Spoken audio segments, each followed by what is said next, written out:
kind of feels like last year, at least at the start at this time. So hopefully we'll truly have a new year and get back to the world of meeting in person. So with that, I'm just going to say welcome and introduce our guest speaker today. Our guest speaker is Mr. Jeff Smetana. Jeff is Director of Compliance and Data Licensing and Assistant General Counsel for the CRMLS, which is also the California Regional Multiple Listing Service, which, if I'm not mistaken, and correct me if I'm wrong, Jeff, is the largest MLS in the world. Is that correct? That is correct. We're going with that. Jeff has been practicing real estate and a business litigator and trial attorney since 2014. He's representing realtor, homeowner associations, as well as brokers, and serving with a private law firm in the city attorney's office in Corona.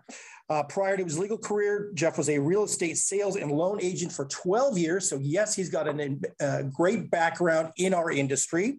He has a decade of experience in construction as a former building contractor. He is taught as an adjunct professor at Cal Baptist University here in Riverside. And at CRMLS, Jeff oversees the compliance and data licensing departments. With that, please welcome our speaker today, Mr. Jeff Smetana. Good morning, Jeff. Hey, Mark. Good to see everybody. I also wish I was there with you in person or that we were together, because I know IVAR always puts out a really nice breakfast spread. So I think a couple of years ago, I was certainly satisfied with the food that you guys had there. So I think that's the one thing we probably all miss, is those good fresh bagels or something. Well, I'm glad to be here with you guys. It's a new year, 2022, which I don't know, it sounds so strange to me. I mean, I graduated high school in 1986, and I could not have envisioned this kind of thing happening in my life. 2022. Okay, but we're gonna do well this year. I feel it. I feel it in my bones. I think everybody's we're gonna get better. So today, I'm just gonna talk to you guys a little bit about the compliance process and some of the things that we've experienced over here. We're gonna give sort of a retrospective of the last year, and maybe just a little bit of forecasting into this year without going too deeply into the weeds. I do a lot of presentations. I mean, I can talk for hours, unfortunately, with 60 slides and things like that, but I'm going to try to keep it simple and get through it, and then just kind of focus on a dialogue. So if you guys have questions and things, I'm happy to talk with you about that. I think that that's usually what works best, is for us to talk together. So I'm going to go ahead and share my slideshow. It should be pretty visible to you now if you've got it. Okay. All right. So IVAR compliance update. So what I want to talk to you about first of all is the statistics, right? Looking back over last year, let's talk a little bit about how the compliance department is constructed. So we actually are staffed with a bunch of human beings. Sometimes people have the conception that compliance is run by the systems out there and the computers that screen every listing and every keystroke to see if you're making a mistake. We don't use robots.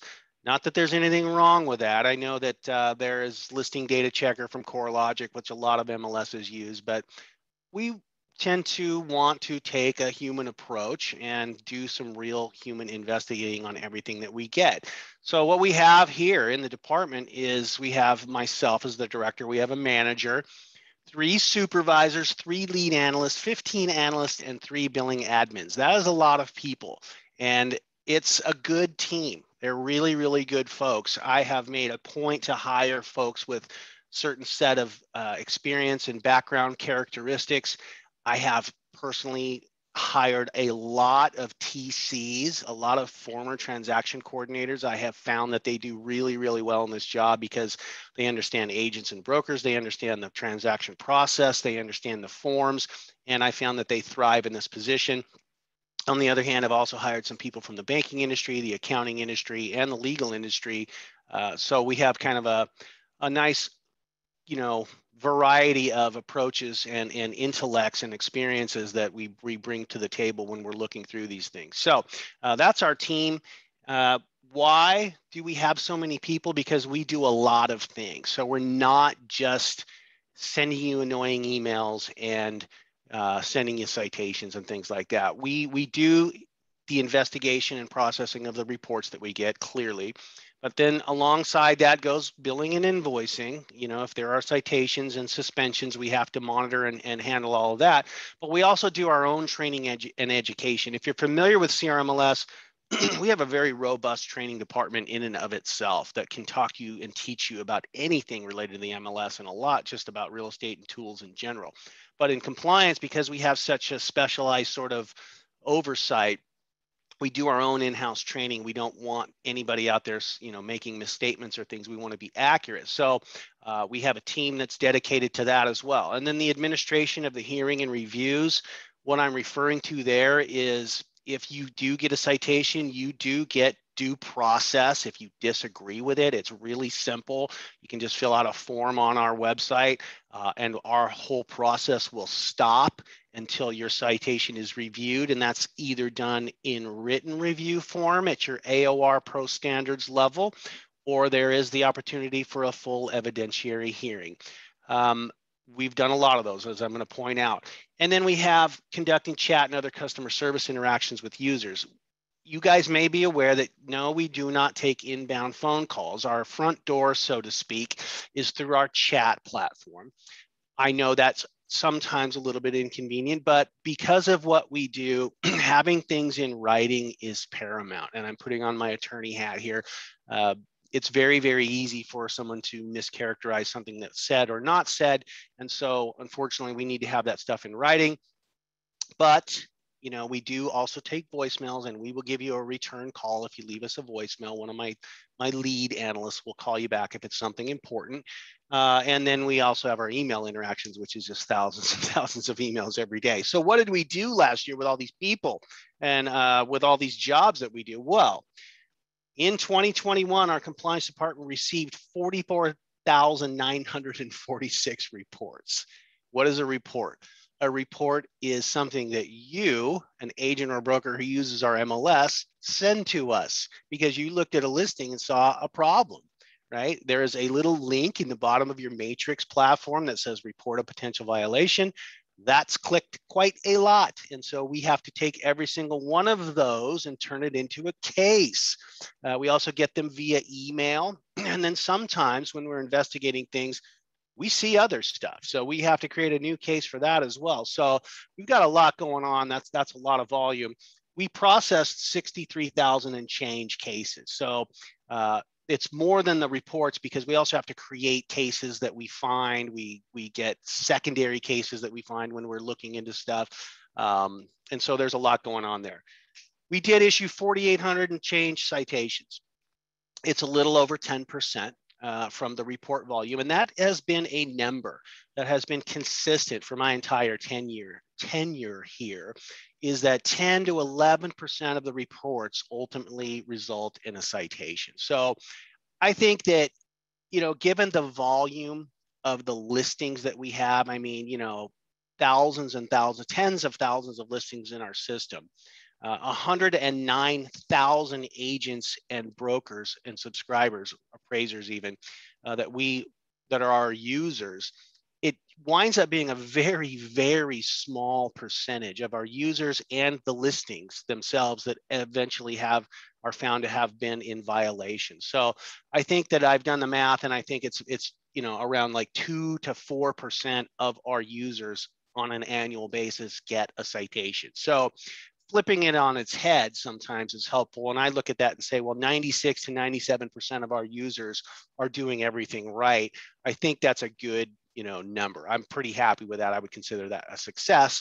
Although if you've ever got a citation, you probably disagree, but nonetheless, we did provide over 110 unique training and education sessions last year. So we are working really hard.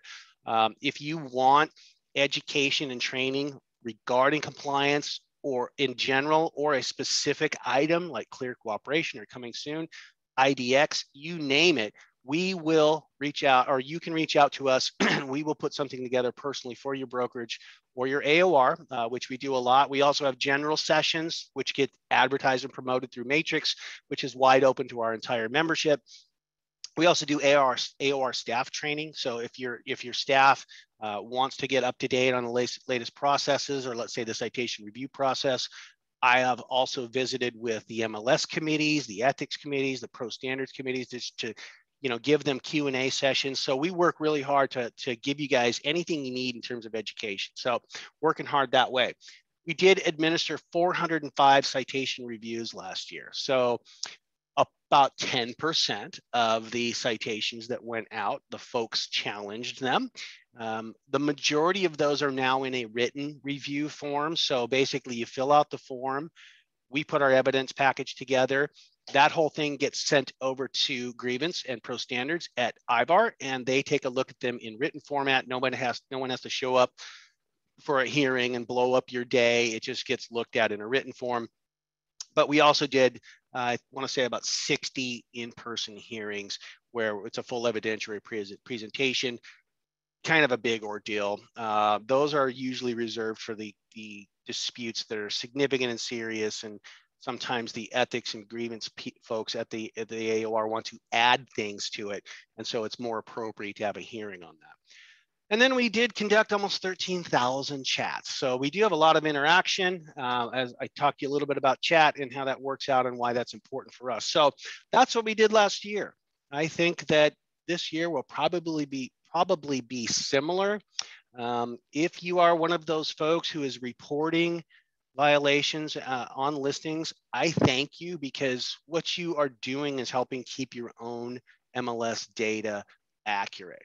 And that is our prime directive here. We don't do this for our health or anything like that. We are trying to make sure that our system, CRMLS, the data in our servers and everything, is the most accurate, not only in the state, but I would want to say in the nation, so that when you go into our system, you can be confident as you proceed in your business and in your practice that what you're looking at, what you're sending to your buyers, what your sellers are presenting to the users out there is the most accurate data out there in terms of real estate. Okay, what is actually happening in terms of violations? Well, I've been here about 3.5 years and I've never seen these numbers change really. The top 7 are what you see on the screen right there. The number one, and I'm going to point out a trend that is apparent here when I'm done going through this list, but the number one violation in terms of most citations that have gone out is failure to correct. So this is not some kind of a nefarious conduct issue, right? This is a situation where a citation is issued and it has to do with the data accuracy, and we give you the opportunity to fix it, because again, the point is not to send a citation, it is to have accurate data. And folks just kind of get, they blow it off and they think, well, I got to deal with the citation, but what they don't realize is, no, please, please, please make sure you correct what the problem is. Well, I would say this one is the most common because folks are just not paying attention. They're not reading their citation, because we always have a line in there that says corrective action required. So you've got to make sure you pay attention to that. So just about 18% of all the citations we issue is because folks are not taking the time to fix the thing, which was the cause of the citation to begin with. So that's not good. Auto sold, you guys might be familiar with this concept. When you go into pending or active under contract status, the system is going to ask you to put in some projected information, such as the estimated close of escrow date. Well, that's a good thing, because folks out there want to kind of see when this is maybe going to close. And as that date comes closer, you're going to get lots of reminders from the system, either in messages, emails, or in pop-ups when you log into Matrix saying, are you still closing at this time, and is the information still correct? Well, a lot of people get real busy at closing and they don't pay attention. And 5 days after that estimated closing date, our system will say, well, this has gone on long enough.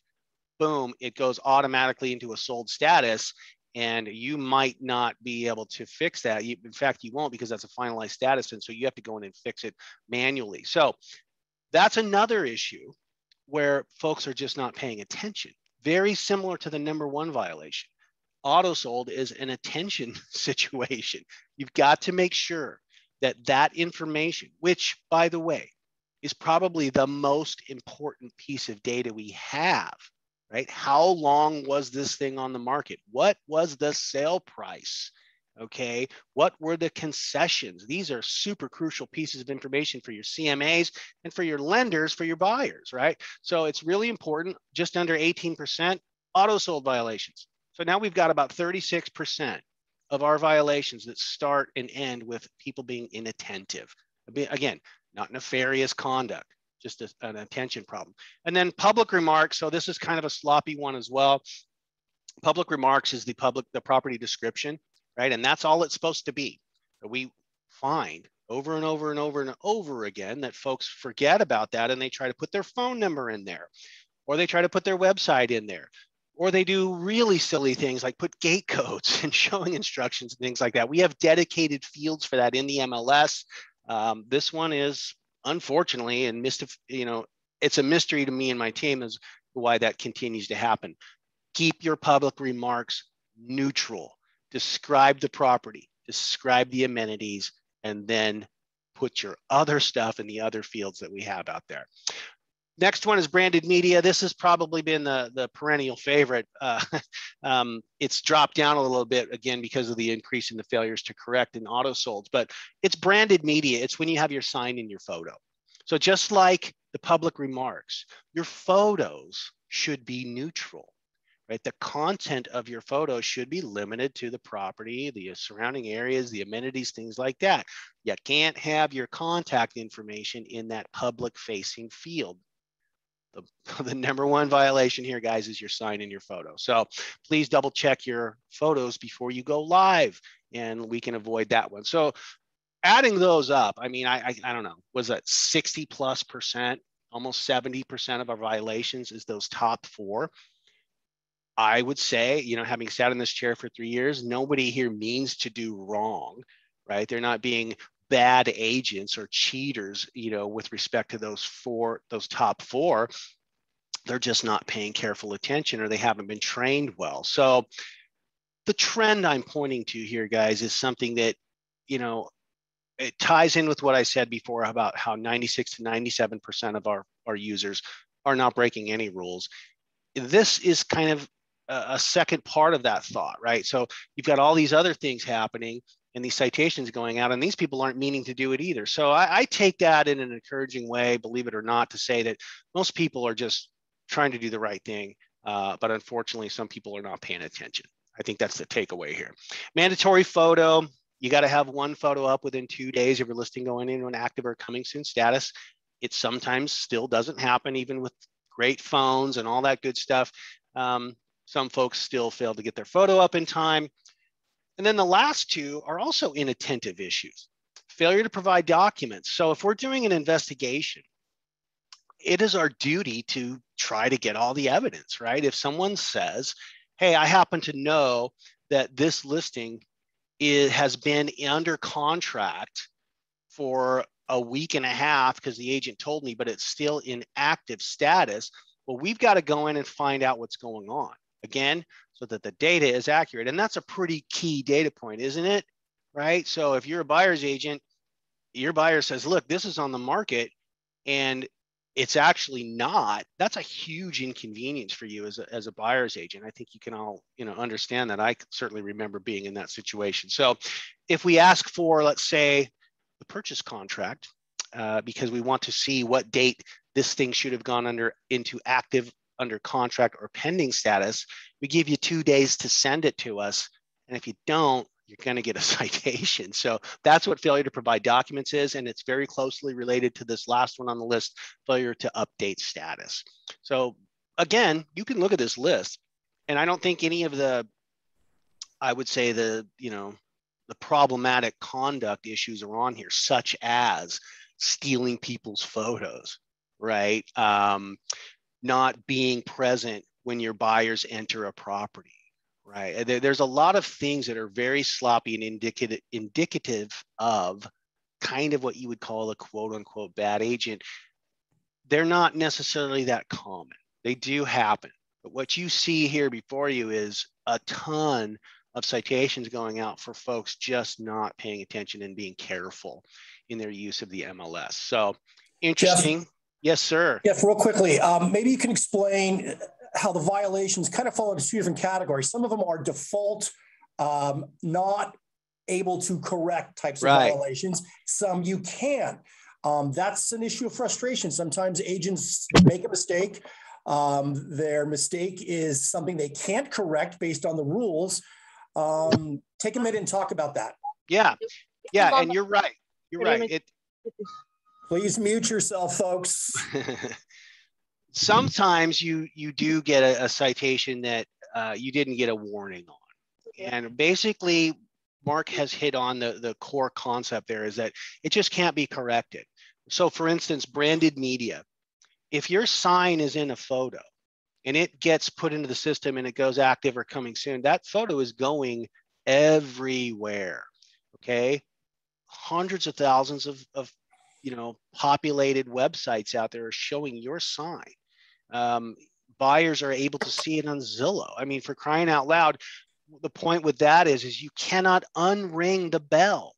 You cannot go out and take back your phone number from all those buyers out there who now have your listing, brokerage information, and that buyer's agent is kind of left saying, what's going on? These are my clients and you guys are basically sniping them. So that one doesn't get a warning because, again, to use that phrase, you can't unring that bell.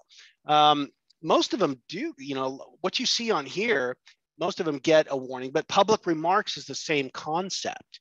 So if you have your email, your phone number, and a big in bold capitals, call listing broker for a showing appointment in public remarks, again, that stuff is public facing. You can't pull it back. All right. Same with something that's not on this list, which is taking someone's photos. You snake someone's photos, you right click and save from the previous listing, and you populate your listing with those. Well, putting on my lawyer hat, you have now violated the Federal Copyright Act. And they don't have a provision for a warning in that big old nasty federal law. So, we kind of follow suit with that. But a lot of these, I mean, they have the opportunity to correct inherent in them. Obviously, the first one, failure to correct. You have been given a period of 2 days to make a correction. So if you get a 14.4, you certainly can't complain that you didn't get a warning. All right. Same with auto sold.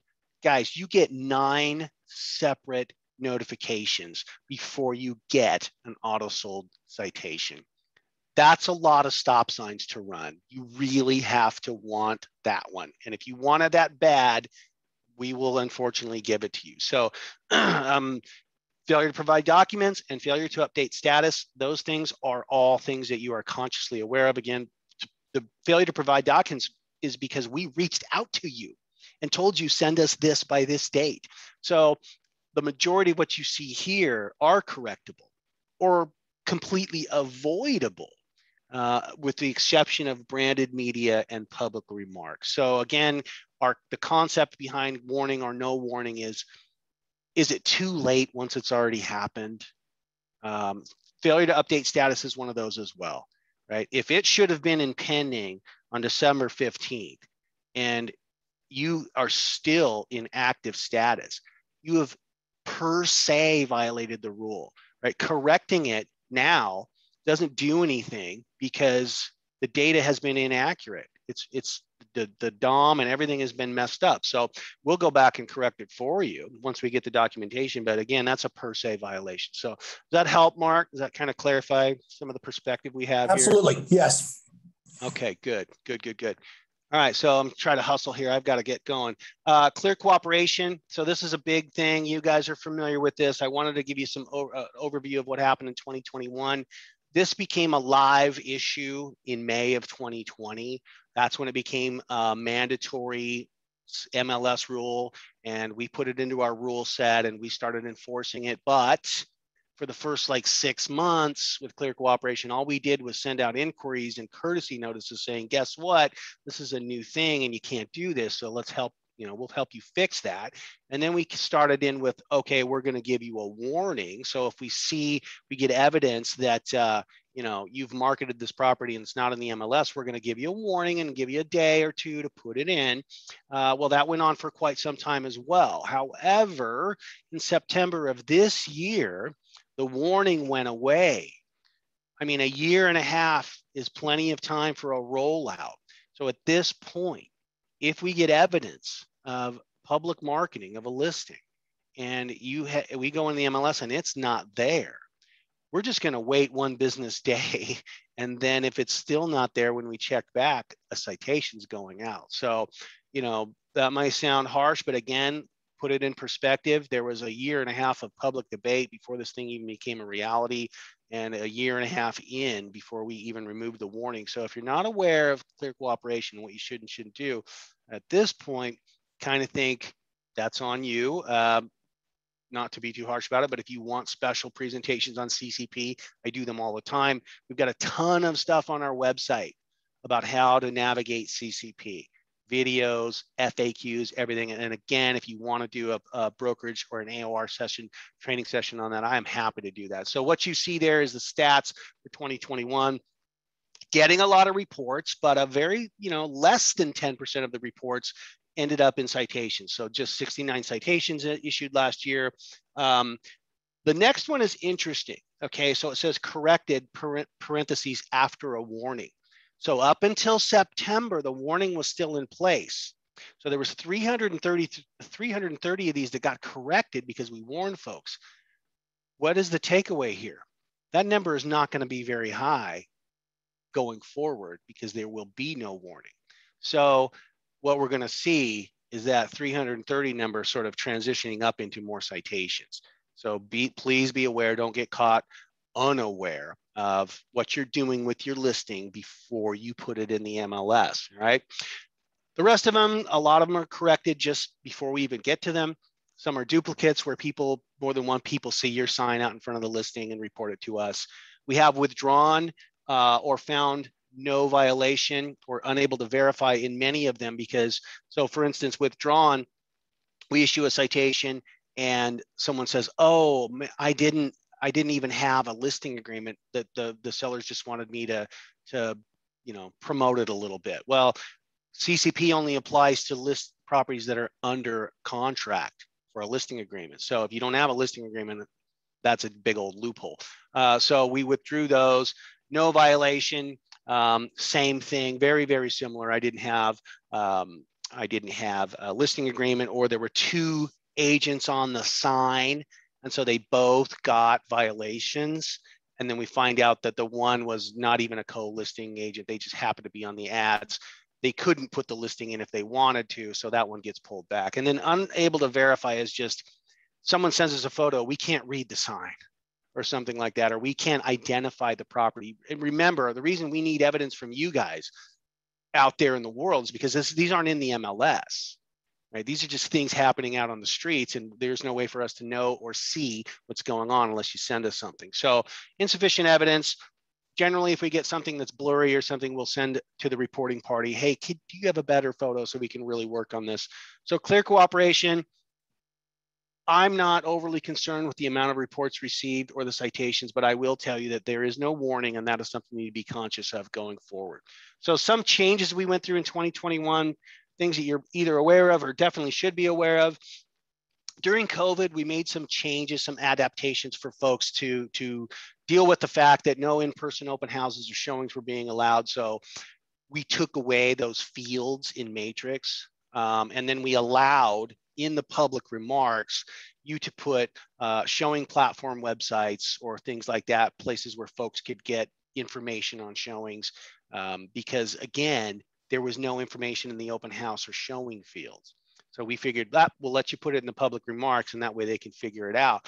Well, those live events are now back in place, so that adaptation has been pulled back. So the fields are open. You can use open house and showing fields again, but please don't put your websites in the public remarks. I'll cut you a break if you didn't know, but generally speaking, you should always try to not do that. Mandatory pro standards hearing for 4+ citations in a year. This was interesting. This was a mandatory NAR change.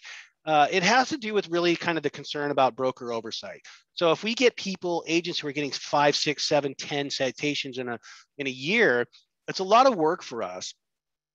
And ultimately, there is a real question there, right? Like, what is going on with this person?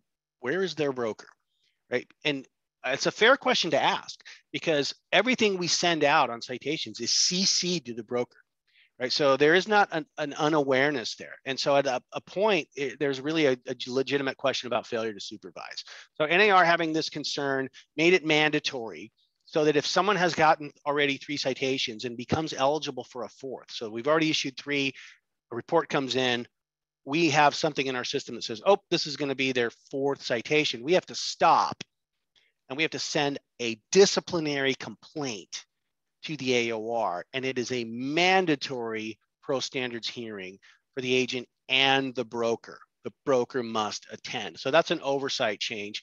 I've done a few of them. We have had quite a few people go to the 4+ mark this year. Registered process replaced the submission of exclusion forms. For millennia, it seems like you would take your CELM or your CRMLS form and send it to us if you're excluding your listing prior to going active. We now have the registered tool in your listing, your MLS dashboard. It's very much simpler. You still have to have your forms, but you cannot, you are now excused from sending them to us. You can just register and then take your listing from registered and push it on into incomplete status and off into the sunset. So that's a lot to think about. If you are not familiar with register, we have a lot of training materials on that as well. I already talked about this next one, removal of the warning for the CCP violations. We did add a citation, a point on our citation policy, rules committee and the board of directors. We have a requirement in our rules that you have to have a coming soon advisory and seller's instruction before you use coming soon. I don't think we've issued on this yet, but we did add a citation policy point for that. Change to listing attribution rule. This is kind of a big one. It hints at the humongous trend in the industry now and in connection with litigation and government oversight related to consumer protection and transparency. So this has to do with if you have an IDX website where you have searchable listings because we give you a data feed and consumers can come and look through listings. In the past, you had to give attribution as to who the listing brokerage was, but now it's been changed to you have to have easily identifiable listing brokerage and agent and their contact information. So again, this stems from the idea that people were they didn't understand, consumers didn't understand that the person's website who was showing these listings, there was a confusion like, oh, these are all this person's listings. I could go deep into that, but you now have a requirement. If you have an IDX display, you got to make it clear as to who's who and how to contact them. Buyer's agent's compensation is now included in IDX data feeds. This has to do with the NAR DOJ lawsuit and settlement. There were some very concerning things in that settlement, and that settlement has unfortunately gone away because the DOJ withdrew from it. But here at CRMLS, we took the hint and we made some changes to our procedures to make sure that we are acting in the best interest of consumers. BAC is now included in the IDX data feeds. It does not mean that you have to display it. That is not what the rule is saying. If you are a brokerage and you want to put BAC on your IDX sites, you can, right? I believe Redfin already does this and maybe a few others, but we're doing our part to give the consumers all the information that they might need. Combining agent and other listings in an IDX display. This kind of stems from a lawsuit that Rex filed against Zillow. If you're familiar with Zillow, they sort the listings on search results into agent listings and other, right? And that other category is FSBOs and sometimes just new constructions and things like that. So Rex thought that wasn't right because they are obviously not in the MLS and blah, blah, blah. And so there's a lawsuit. So here at CRMLS, we thought, what's the big deal? What we did is we pulled back the co-mingling rules. So if you have an IDX site and you want the search results when a consumer looks somewhere for listings on your site, if you want the search results to include all listings regardless of source, you can do that. Removal of business days from the rule set. This is a data accuracy issue. When you add business days with weekends and things like that, it can turn into a long time. So you could get 5-6 days before someone is required to, for instance, update their listing from active to pending. And again, we know the kind of the concerns that are involved in that. So Business days is still relevant with CCP. So you still have one business day, but in terms of everything else, it's all just calendar days. And then coming soon versus clear cooperation, the blurring of the lines there, I think, is a continued issue, but I will give you the skeleton key as to how to not confuse those topics. And it's this: clear cooperation only applies to listings that are not in the MLS. Coming soon listings are in the MLS. Why do I make that point? Because people ask this question: well, who can I market my coming soon to? Who is the public? Well, you're asking a question that is only specific to clear cooperation, guys. All right. I could go deeper into that, but please remember, if your listing is not in the MLS, then you have clear cooperation concerns. If your listing is in as coming soon, you don't need to think about who's the public or anything like that. Second skeleton key: treat a coming soon just like an active that you can't show. Okay, that's the best rule of thumb. It has all the same characteristics as an active listing, but you cannot show it. All right, I'm going to move on because I want to get some questions. Possible changes in 2022. There is going to be a continued emphasis on consumer protection and transparency. This is evident in the government's actions and in the actions of the plaintiffs' attorneys in this fine country. They have found ways to sue on the basis of antitrust and consumer protection. And they will continue to do so. So what do you take away from that, without me going into a deep analysis of the current lawsuits, is basically just be transparent, right? Just be transparent. That's what the IDX changes are all about. That's what our data feed changes are about and things like that. So pay attention when you see legal updates as well. Potential resolution of litigation issues. Are any of these big lawsuits going to go away in 2022? I don't know. I know that the one that we are dealing with, which is a suit by the PLS, the private listing service, against us, NAR, and two other large MLSs, it's gone to appeal at the Ninth Circuit, even though the trial court dismissed it with prejudice, right? They found it so deeply flawed, and for lots of reasons, that they dismissed it with prejudice. Means you can't file this again. Well, the PLS appealed anyway, and we have oral argument coming up in a couple of weeks before the Ninth Circuit. But interestingly enough, for those legal geeks out there, the PLS no longer exists. Our most recent understanding is they have transitioned and closed the PLS, and now they have some other MLS. So it raises the question, is there even a remedy at this point? Because the plaintiff no longer can be damaged. So I don't think that case should exist personally, but we'll see what the Ninth Circuit says. Potential new litigation, always. All right. Unfortunately, we live in a country where anybody can sue you for anything at any time. It doesn't mean they will win, but they can certainly make your life difficult. So have a good someone you can consult with in terms of legal issues, and pay attention when CAR, NAR, and your AOR does legal updates. So, you are in a very legally regulated industry, and it will serve you well to be aware of what's going on. Continued high volume of compliance cases, I think so. The market is staying hot. Our membership continues to increase. We continue to look for new AORs who want to join you guys here at CRMLS. And I think because of the volume of listings that we have in our system, it's always going to be high. COVID responses, we know things continue to change with this. CRMLS will always work hard to help you guys understand what's going on, and we will make adaptations to our systems to make it convenient for you to continue to do business. So that's what I see looking forward. I'm going to stop my share because I'm done. And I will give you guys, I can hang in there for a little while with questions unless you guys need to jam. I'm sorry I took longer than I thought, but what are you going to do? There's always lots to talk about.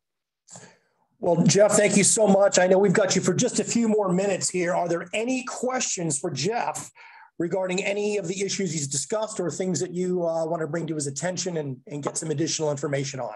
If so, just hop on the chat, type it in real quickly. There was a couple questions came in, Brent Biestel, regarding, you'd mentioned that brokers are notified if there's multiple on every violation, every citation that comes through. Does the broker get penalized on that if it's more than 4 in a year? Well, that will depend on what the Pro Standards Committee decides. So again, that's a mandatory hearing where the broker must attend. And at that point, CRMLS is not in charge. Okay, it has now become an AOR issue. So if the AOR wants to look at the situation and says, wow, this broker has not done a thing to educate and help their agents, well, Pro Standards has a lot of leeway in what they can do in terms of sanctions.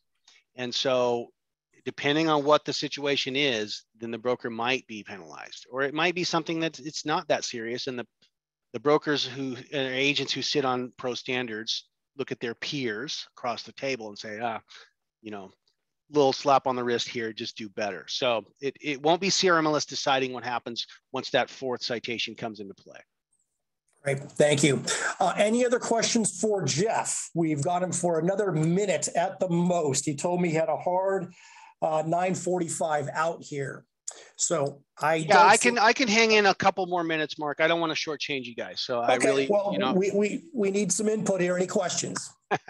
I don't see anything coming in. I see something in the chat. It says it's coming soon, gone in 2022. That is not likely. It's pretty well established, not only in our system, but within the other MLSs that are in the state of California.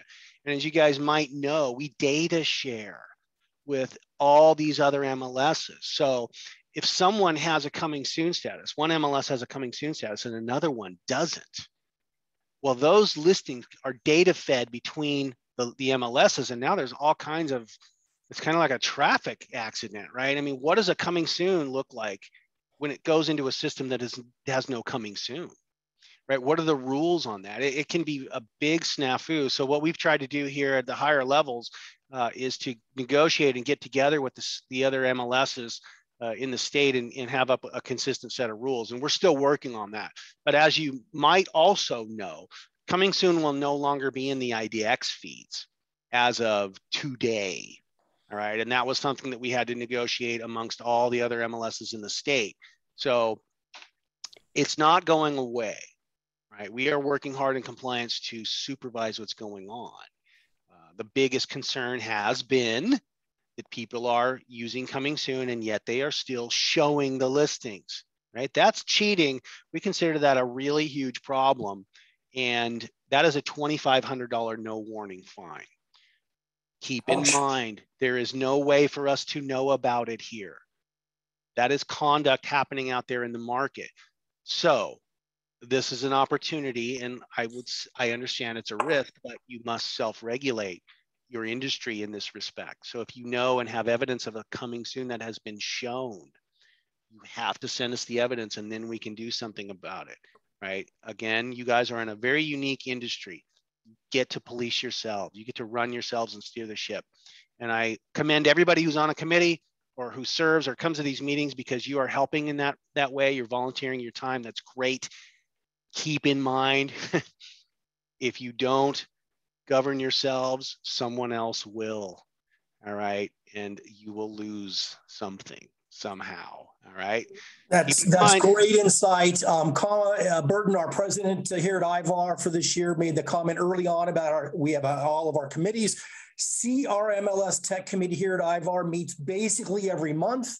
That is a group of brokers. Donna O'Donnell, who's just went live with her video, chairs that and has a tremendous amount of experience with the CRMLS, serving on their board of directors for many years.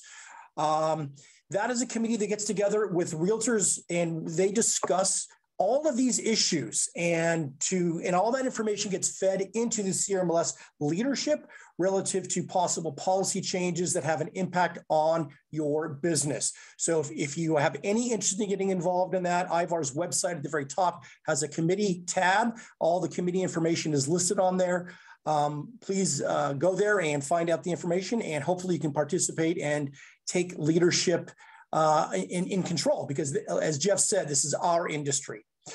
With that, I don't see any additional questions, although Burton just put in her contact information into the chat forum. So if you want to reach out to you may do so. I also put mine in there, Mark. I do have to bounce. I appreciate you guys, but I put my direct personal email in there. That's my work email, but I will, if you guys have specific questions, I'd be happy to answer them in that format, or I'll send it off to one of my leads or soups to help you with something, and I'll direct you in the best I can. So again, thank you guys for your time today. It's great to be able to talk about this stuff with people who care about it. Good job. Thank you, Jeff. Have a great day. Thank you to everybody who participated in the meeting today. Hopefully you all learned something. I know I did. Looking forward to seeing you at our next meeting. At this point, I believe it's going to be another Zoom meeting. That'll be February 2nd. Aaron Norris has committed to be our featured speaker. Most of you, or many of you, know Aaron. He does a great job. So looking forward to seeing you all next month, and have a great day. Take care.